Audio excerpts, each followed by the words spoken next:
Hello, everybody. Dr. Rob Silverman here, Proof in Health Alternatives. I've got a superstar guest in Charlotte Hunter. She is going to take us through the trek of what we call MT, menopausal transition. Charlotte, thanks for taking some time. Hi. Hey, how are you? Good. Thanks so much for inviting me. And I've never been called what do you call me, superstar? I called you a superstar. Superstar. Yeah, I like that. I'm gonna insist that other people call me that on their podcasts. I concur. So rock star would be something that both you and I would use pretty frequently, just American centric, if I can be, superstar. Amazing. So you've done a lot of work in the menopausal transitional years with women. That's a 10-year span. The average woman goes through menopause between the ages of 51 and 52, but there's a transitional period.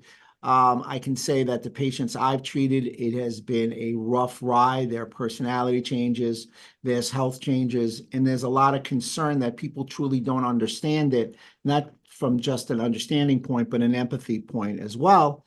So can you clearly define for us what is menopausal transition? When we think about menopause, there's often that stereotypical image, isn't there, of a crazy old lady who shouts at everyone. But I think if we think about what it means for our bodies, generally, we sort of lump all the different stages together and just call it menopause, but there are some quite distinct phases. So we've got menopause itself, which is clinically diagnosed as when you've had 12 months since your last menstrual period. Perimenopause is the period before, and that could be anything from 3 months to 3 years to 10 years to 12 years. It's that period where things start changing quite dramatically and your hormones are fluctuating. So you've got estrogen, flying off the chart, progesterone tanking, and the next month, this what places. So it's a much more volatile period, which explains why you get those volatile symptoms. Everything ranging from headaches, anxiety, lack of sleep, hot flashes or flushes. And then the final one, which doesn't really get spoken about much, and which is probably the area that I work mostly in, is the postmenopausal period. So when you've had that less menstrual period, you don't just fall off a cliff. You don't go through menopause, you dust yourself down, and then it's business as usual. There are all those metabolic changes and hormonal changes that carry on for the rest of your life. And as you said, if you're going through menopause in your early 50s, that's a few decades left of living as a postmenopausal woman. So we've got those three phases, but I think they tend to blur into each other. And whether it's perimenopause, menopause, postmenopause, we tend to talk about menopause, I think, collectively, don't we? Just as that one event when it's far from that. So we have premenopause, if you will. Yeah. Perimenopause, menopause, and postmenopause. Yeah. That would be fair. So let's just get to it. The evil hormone, if you will. Let's talk about estrogen. Let's talk about estrogen's rise, its decline, and its effect during women during that menopausal transition. Well, I think the interesting thing about estrogen is that we've got receptors, all over our body, head to toe, all the way from your brain to your little toe, haven't you? And that means that when you're going through perimenopause, when that estrogen keeps bouncing all over the place, it's high one moment, low the next month, those symptoms are very changeable. That's why, for example, you might have periods of anxiety or periods of headaches or migraines, and you just think, what on earth is happening to my body? Because all of these changes are happening at different times. They're not in sort of a nice uniform fashion, are they? They're just all over the place.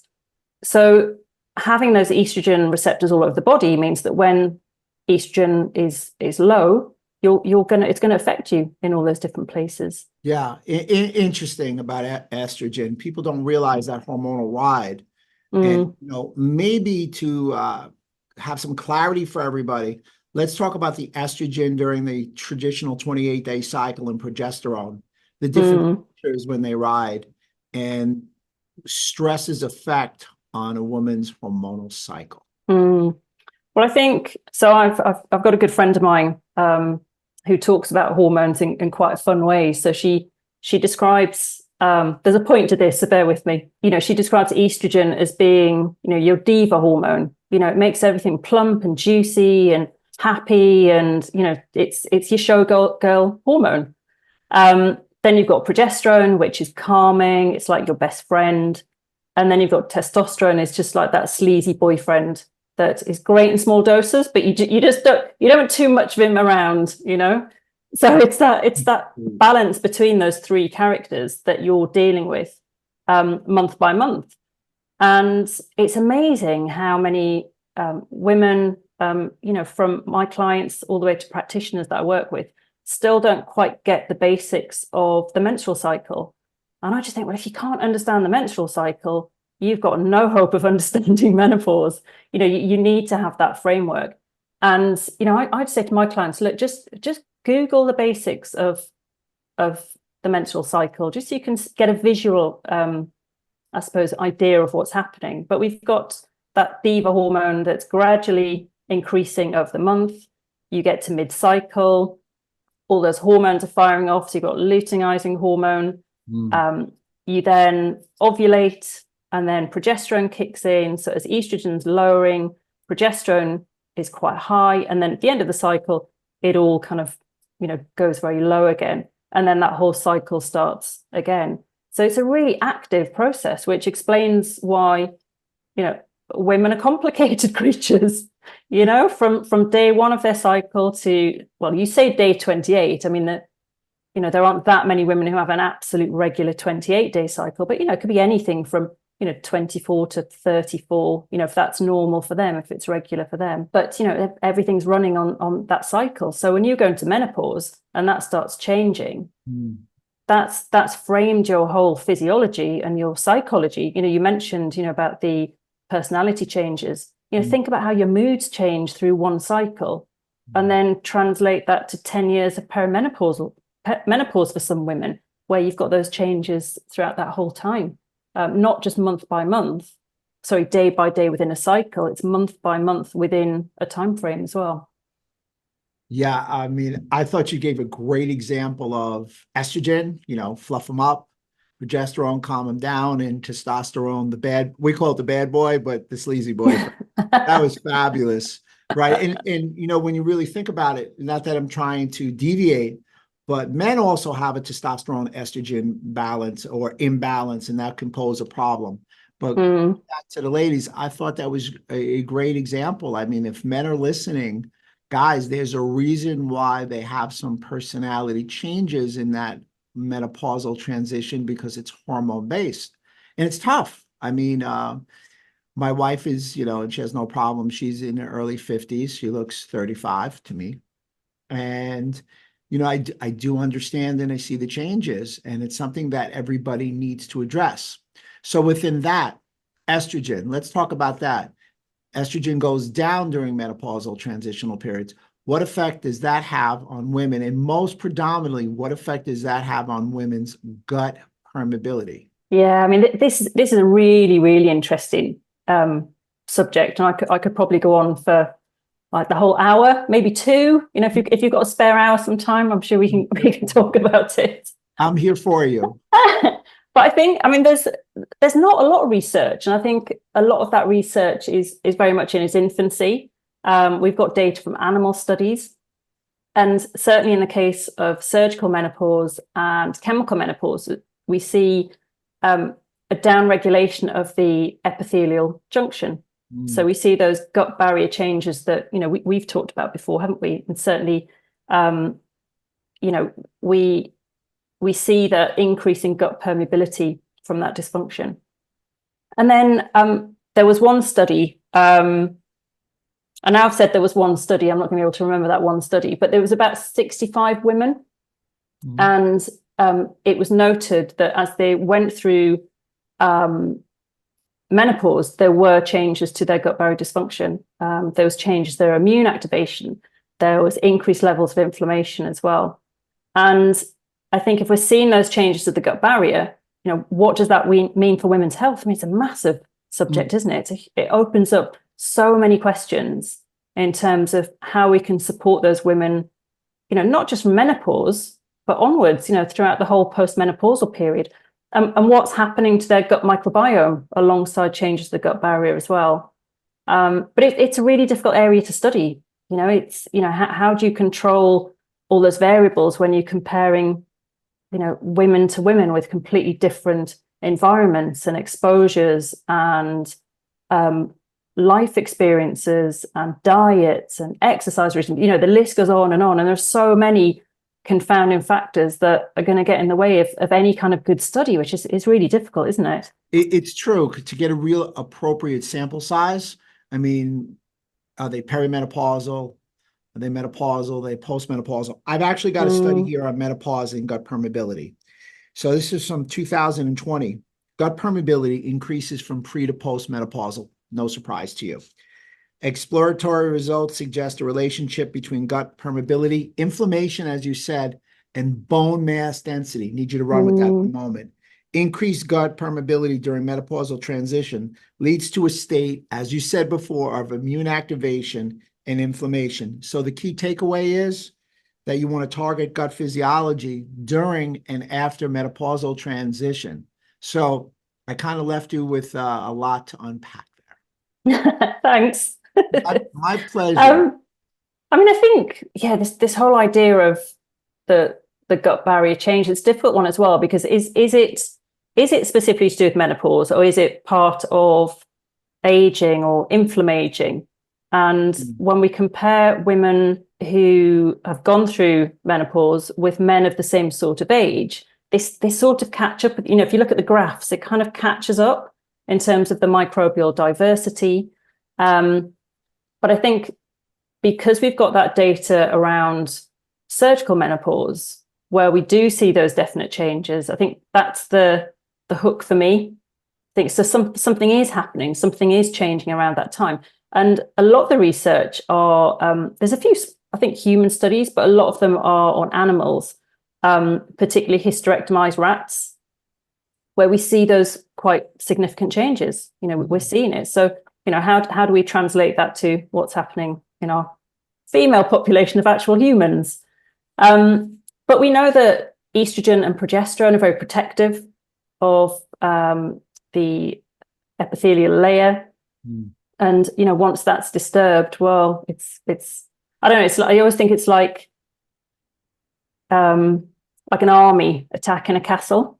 You know, you've got this castle, and then you have to get through the drawbridge, the moat, you've got to get through the portcullis, the barbican, and then you've got to, you know, get right into the middle of the castle where the king or queen is hiding all their you know, their riches and their jewels and things. Right. And that's kind of the gut barrier. It's such a complicated interplay of immune function. Well, it's everything going on in the gut, isn't it? I mean, we again, it's like a massive subject, but you know, once that starts breaking down, it becomes very, very difficult to keep that army out, because once that army breaks through all of it, then they're going to wreak total havoc, aren't they, and destroy the castle and the villages. I did a history degree first time around. Just digging a little bit of history out. That's a great analogy. It's quite colorful, but it's right. The gut barrier is the barrier from the outside world and the inside world, as we've talked about it. 80% of immune cells are in your gut. It's where your macro and micronutrients are absorbed. It is clearly, data is pretty strong in the idea that during the menopausal transition, we do have an increased gut permeability. So what would you suggest people do? So if you have a 45 to a 55-year-old woman and she wants to see about her gut permeability, what kind of test, what would you recommend? I think the really interesting thing about clients that come to see me, and I think this is probably reflective of menopause as a whole and how we view menopause, you know, I think in terms of our society, but also medically, and that the focus is still on symptoms. You know, and it's not about, well, what can we do with the bigger picture? Because especially when I'm with practitioners as well, we talk about the role of inflammation, stress, insulin, and, you know, a little bit of genetics thrown in there as well. But generally, if anything's upregulated, downregulated, working too well, not working well enough, it's going to be influenced by probably one or more of those factors. And so that's almost you know, we're zooming out rather than zooming in, which is how I also work with my clients. But I think when clients come to me, it's about, you know, I've got hot flushes. I just don't feel right. I think that's the main one. Something's not right and I don't feel right. I think I'm perimenopausal, but my doctor says I'm not. Or someone will come with, joint pains. They said, but I'm on HRT, I've seen my chiropractor, I've done all the stuff I should be doing, I'm still not right. So they come through with all these weird and wonderful symptoms of menopause, of which there are, I think, over 100 now. I think at one point there was about 30 something, and now it just, the list gets longer and longer every day. But that isn't surprising, because if you think about what we said at the beginning, that we've got those estrogen receptors all over our body. So when I see clients, the first thing we talk about is actually, what's going on with your gut? And they're like, what's my gut got to do with menopause? Mm. And, I think instead of going, okay, let's do a stool test, let's spend loads of money on a stool test and find out what's going on, and think, well, actually, am I going to do anything differently to what I would have done without that stool test? Probably not. Am I going to increase fiber? Yes. Get them eating more diverse foods? Yes. All the stuff that we would do. But the thing that has really made a difference in my practice is using the fit test by KBMO, which includes the gut barrier panel. And I do works for KBMO, but I think even alongside that work and away from that work, it is still one of the key tools that I use in my practice, because it's a really quick, easy way of looking at those key markers, like the castle we were saying, but, instead of, barbicans and moats and drawbridges, we're looking at occludin, zonulin, LPS, and candida. And those markers are absolute gold. And I think looking at those markers and looking at the gut in a completely different way allows me to support those clients with all the other stuff that we're doing. So we're working on, if their problem is sleep, we're working on the sleep hygiene, helping them get a better night's sleep, maybe referring them to a really good hormone doctor, recommending massage, chiropractors, whatever else is going on, that's the stuff that we can do. But looking at the gut barrier just adds an extra layer of understanding for me as a practitioner, but for them to take more control and feel more empowered over their gut health. It's really clear markers, isn't it? And, that's often with the food sensitivities as well. I mean, that is, again, perfect for engagement. It helps those clients, work out how to eat a diet that's right for them, instead of thinking, oh, I've got to avoid this, or my daughter's following a vegan diet, let's go vegan. It's like, no, don't do it.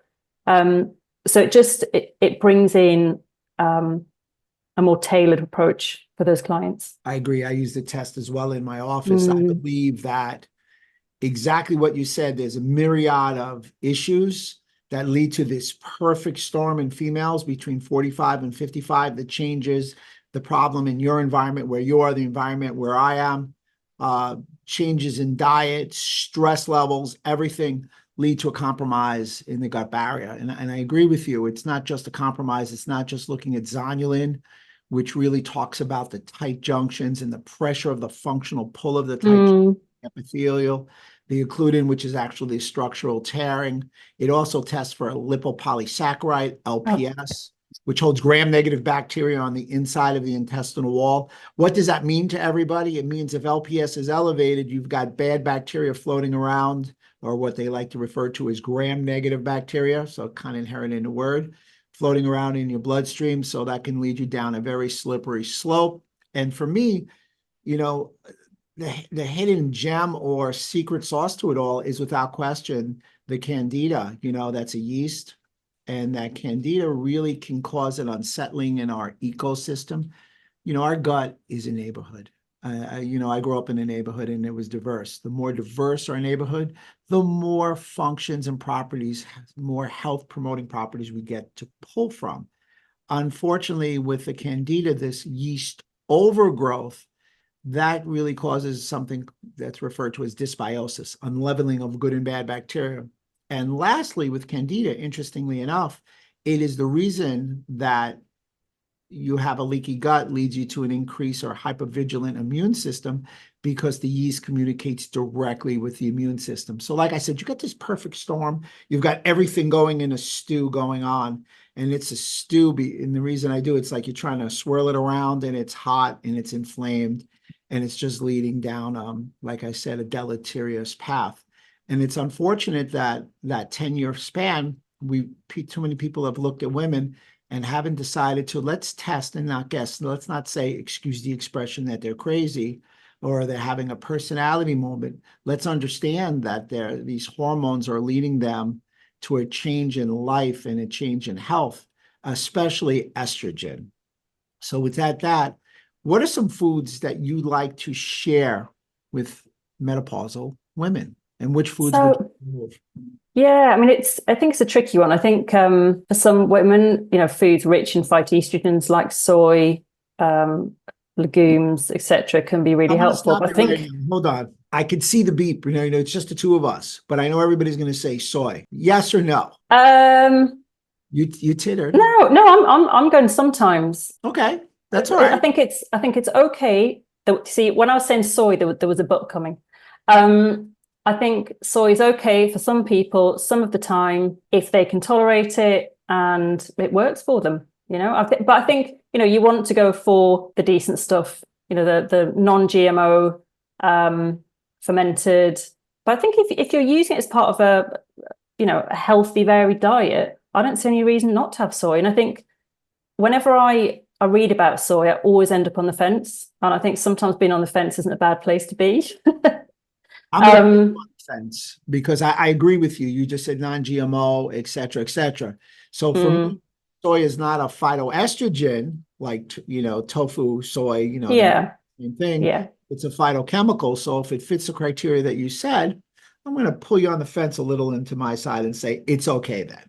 It's all right. It's all right. Yeah. It's all right. It wouldn't be my first choice of food for everybody because it's not a real good qualified protein. No, yeah. And I think it depends where you source your soy. I mean, where I am, we're quite lucky. We've got some quite good stuff. You don't have to navigate the craziness of soy, I think, as you do in the US. I mean, I think if I was in the US, like, yeah, I'm just not going to bother. I think I'll leave it. But I was just starting, I suppose, to frame what I was going to say in terms of what I would recommend. So, there's potentially a case for suggesting, well, phytoestrogen rich foods. And if you eat a variety of vegetables, you're going to get a natural spread of all those different phytoestrogens anyway. I don't think you need to worry too much about, oh, I must eat this food or I must eat that. And the way that I work is not to be that prescriptive and say you need to eat these particular foods. I think it's much more useful to, again, zoom out rather than zoom in on particular foods. So I often talk about, building your plate by starting with the vegetables. You want 2 big handfuls of vegetables, a portion of protein, some form of oil, a little bit of carbohydrate food. That could be root vegetables. It could be, a little bit of brown rice or quinoa, not like loads. I think in menopause, I generally suggest keeping the carbohydrates to a moderate amount. And then have your fruit on the side, maybe a couple of pieces every day. But it's about looking at that bigger picture and building the right plate rather than worrying about too much about what those individual things are. Obviously, it's not going to be like a McDonald's burger with a nice bit of brown rice and a salad. We're talking about, good quality proteins like chicken, red meat. I think a lot of menopausal women are terrified of red meat and eating too much meat. And so many that I see come to me who have switched to a vegan diet and can't understand why they feel absolutely terrible. But I think for me, it's less about the specific foods like soy or particular types of vegetables and more about building the right plate. Right. So you've got the balance of nutrients. So you can support those pathways in your body. So you are managing your insulin, your inflammation, and your stress, and working with your own genetics, working with your body, what's right for you, because that's the whole thing. Well, I suppose that's what personalized medicine is all about, isn't it? Or personalized nutrition. And I guess, I'm coming at this as a nutritionist rather than, a medical, Right. doctor who might have a very different view on that. But the ladies who come to me who are struggling, most of them are already on HRT, but they're just doing, they're just making bad choices with their diet. And it's not necessarily unhealthy choices. It's just the wrong ratios of the right nutrients, I would say. That's great. That's great. You had some real key takeaways there. You said that's why it's personalized lifestyle. You personalize it for the individual, and not just the individual, but the individual at their time frame in their hopeful health span slash lifespan. That was great. You eat from the color rainbow. That makes a lot of sense. Mm. Colorful the food, the more nutrients, the more salubrious the vegetables and fruits are. And I think you kind of like alluded to the fact, let's avoid, in America, 73% of the calories that we're offered is ultra processed foods. You in the Mm. UK have a high number. It's not quite as high as us, but it's still way too high. But you've got We're front catching up. labeling. Yeah, you're unfortunately converting to us when is we should be converting to everybody else when it comes to Mm. that. And that's why I was talking to you before. I'm stoked about what Mark Hyman's doing with the food fix and everything like that, Mm. because that's really exciting because food is a potentiator for health information. Bad food, as you were referring to, is a potentiator for inflammation. And you said, great, right nutrients, wrong amounts, or not enough dosage of it. They eat Yeah. one fruit a day. Hey, I eat a fruit a day. I have an apple or I have a raspberry, but we want more. And I agree with you. We have to keep our sugars down. If there is the evil monster in our macronutrients, right now it would be carbohydrates, but most precisely carbohydrates that are made by man, not necessarily the ones that grow Mm. in fruit or out of the ground. So Yeah. how much does, you referred to it before, how much does a food sensitivity really play in this menopausal transition issues, leaky gut, and do you see an increase in food sensitivities when women go through that period of time in their life? Yeah. And I think I don't think it's as many food sensitivities. I think that they're sort of fairly, I think we can compare those to women of a similar age who aren't going through menopause, or perhaps men of a similar age. I don't see that many changes in terms of the number of sensitivities, but certainly seeing differences in the actual gut barrier markers, which means that it's only going to be a matter of time before we have that domino effect and we see more of those food sensitivities. Candida, we talked about before we started, Candida is a big one. And LPS as well. And it's funny, I see a lot of clients who come to me and say, well, I want to work with you, blah, blah, blah. And then they'll say, and I'll say, well, look, I'd really like to start this gut barrier test or the fit test. And they go, well, no, I've just done a stool test. I don't need to. And I think, I've had a real sort of light bulb moment or several light bulb moments over the last couple of years as the gut barrier test has developed. As it started off as just zonulin with Candida. And now we've got, all those other marks, including zonulin, including LPS. And I say to them, I said, well, it's a completely different test. We're looking at something completely differently. A stool test doesn't tell you that much about your gut barrier function.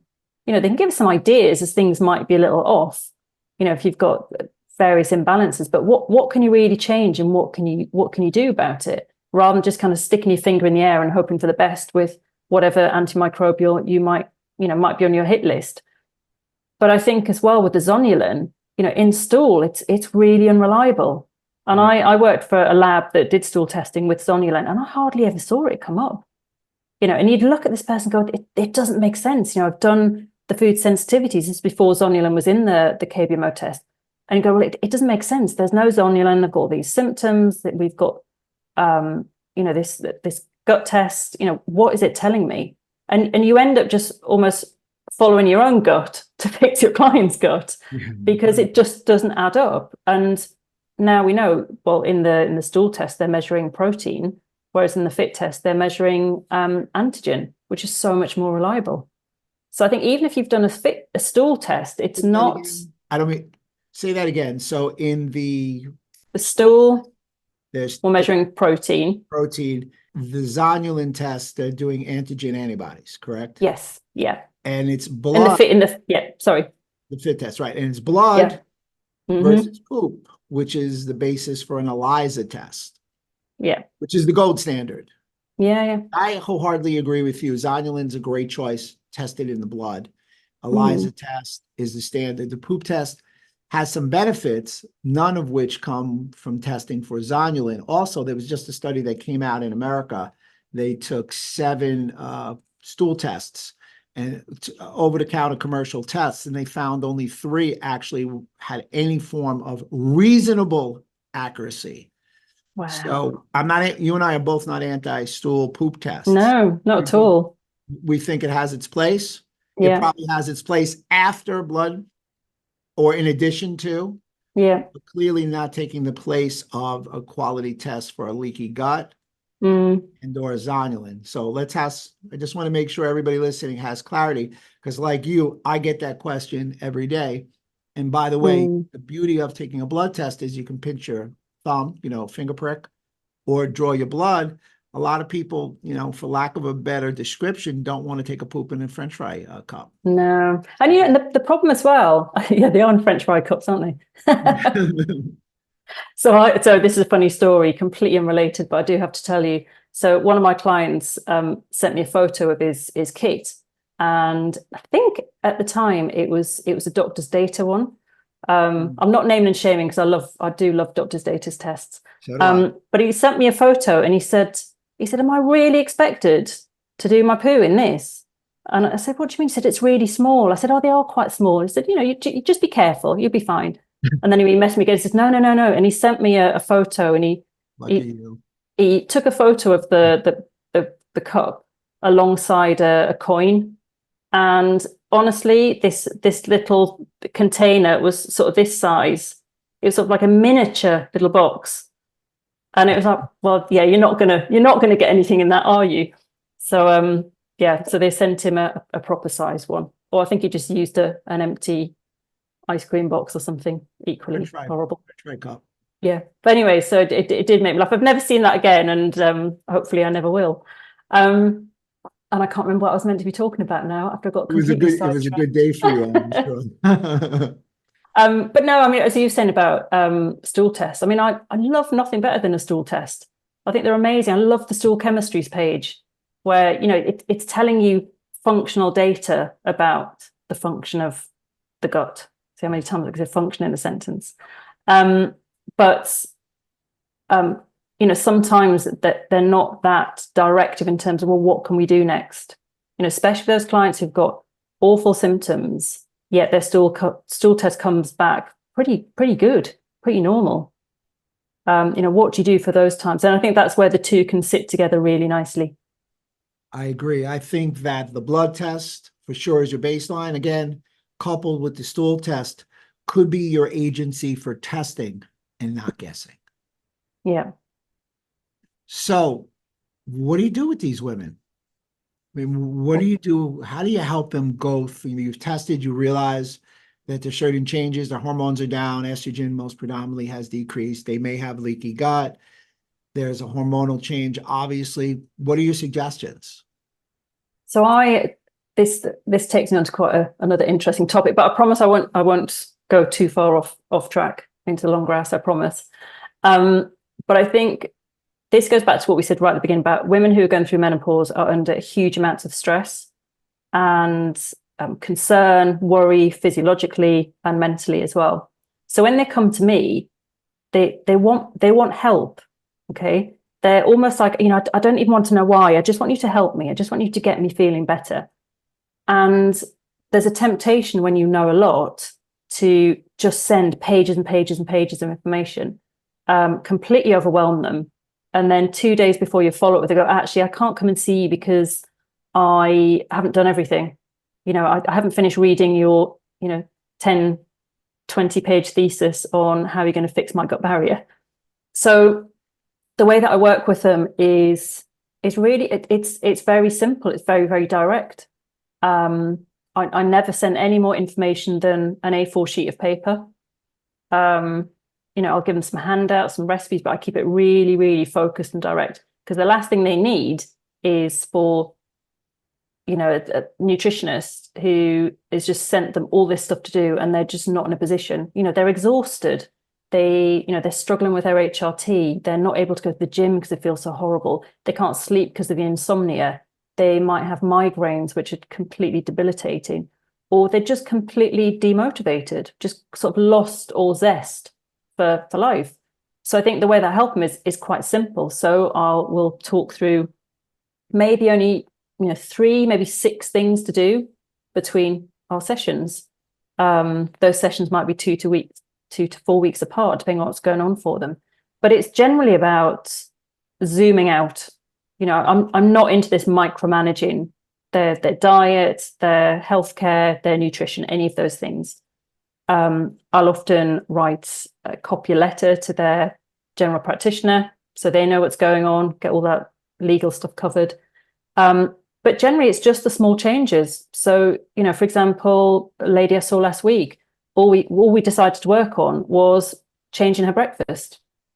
So we talked about different options. And again, looking at that, simple template, vegetables plus protein plus, so vegetable loads, protein some, oil a little, carb and fruit as your side dishes. And everything is modeled kind of around that very, very simple concept. And then, give her some ideas, share some recipes, but essentially keep the directive stuff quite succinct.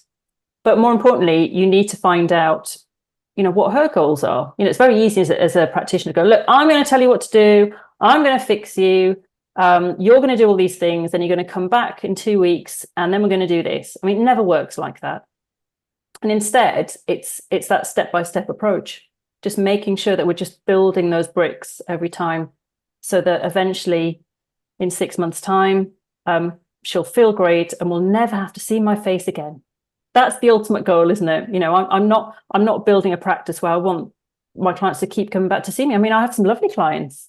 They're absolutely charming, and you have a great rapport with them. But really, I want to get rid of them as quickly as possible. I want them to be well, so that they're empowered to manage their own health and their own menopause. And then they just check in with me every now and again and say, look, this has changed. What can we do?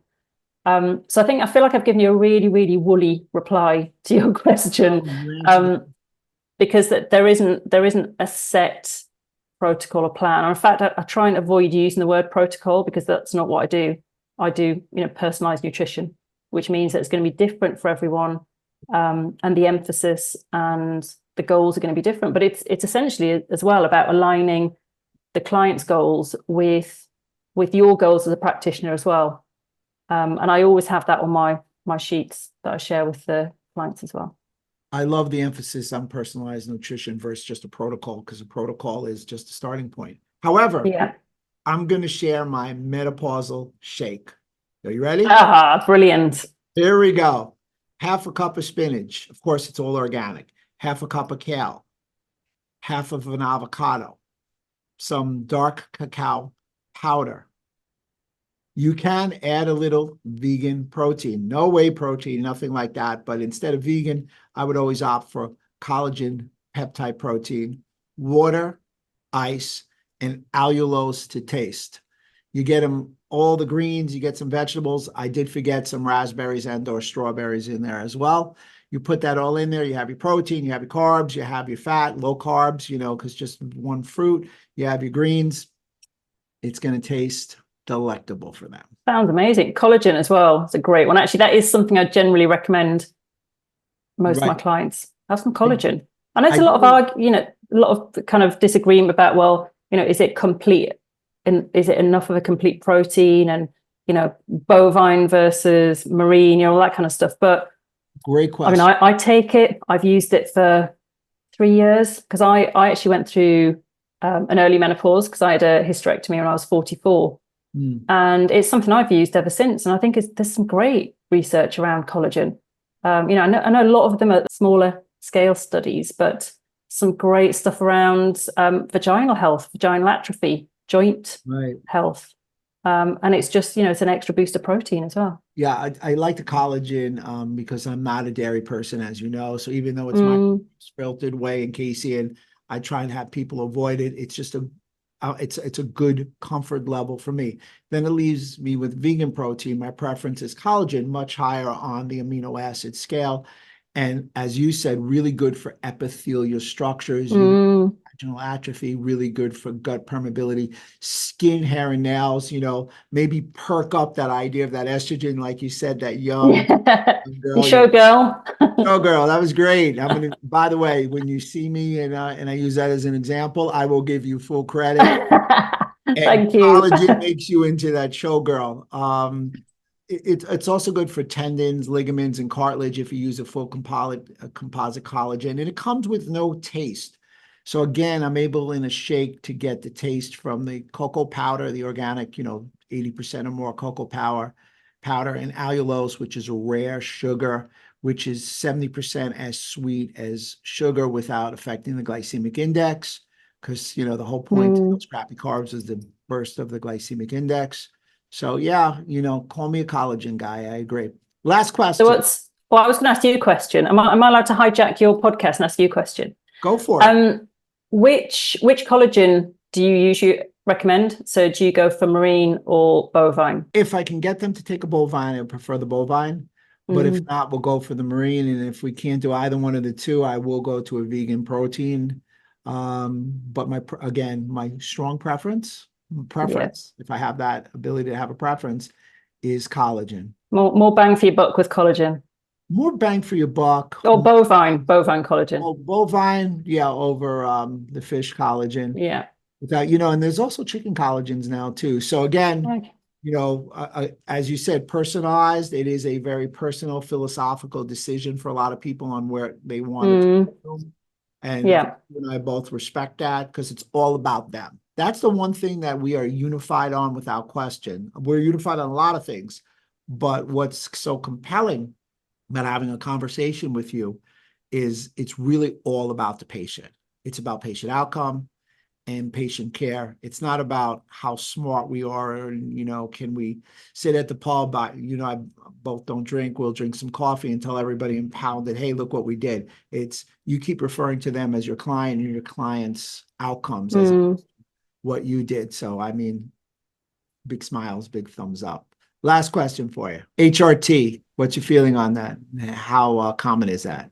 Yeah, so as a nutritionist and a non-prescribing clinician, I'm sort of not allowed to have an opinion on HRT with my clients. Personally, I take HRT, I take estrogen, even though I don't have a womb, I take a little bit of progesterone because my brain likes it. And I take a teeny weeny smidge of bad guy testosterone or sleazy ex-boyfriend. And it works for me. And I've worked really, it's taken a while, because when you go through a surgical menopause, it's like being hit by a train. There's no warm-up act. You're just straight into it overnight. And even though I went on HRT, it takes a while to, recalibrate your body. It's such a big change. And I think even though I knew it was going to be a big change, I hadn't quite appreciated until I actually went through it. And it's taken me a while to really nail the dose. And, I feel great now. And there's no way I'm going to stop taking my HRT. And if someone tried to take it off me, I would wrestle them to the ground and say, no way, you're not taking my HRT. In terms of HRT for women in general, it depends, doesn't it? It's got to be right for the woman. Some women can't take it. Some women don't want to take it, and it's got nothing to do with, the research or scaremongering and that bad old study. It's to do with the fact that they don't want to be a slave to a daily medication. And that's all right as well. So, I think HRT has its place. It's getting more press. The UK, the whole subject of menopause has completely exploded. The last couple of years, it's become very, very mainstream. Probably not mainstream enough, but it's really out there now. And there are a lot of public figures and celebrities getting involved in campaigns. So it's big news.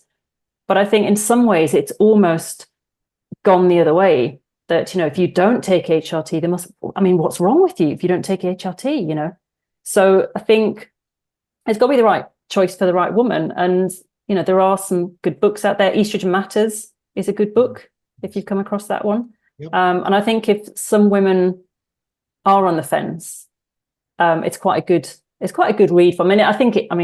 Although it says it's very neutral, it is essentially quite pro HRT. But if you have those women who want to take HRT but are worried about it, I think it's a good book to say, well, let's look at it in a different way. Let's look at the research and what it actually means, and what it could mean for you. So I think a really long-winded reply to your question is it's, again, back to personalization, isn't it? if it's right for the woman, you know, it's a good thing. If it's not, then it's not a good thing. Outstanding. Well, look, this has been fun.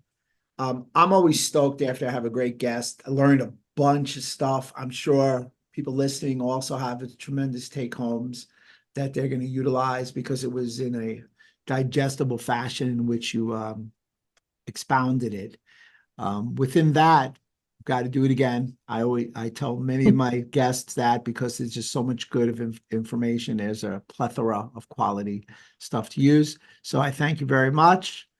I look forward to seeing you. I'm coming out to the UK. Let's catch up. And if anybody's interested, how can they get in touch with you? So my Instagram is at menopause nutritionist, and my website is charlottehunternutrition.co.uk. It's been an absolute pleasure. Thanks so much for having me. And I'm going to demand that you let me come back.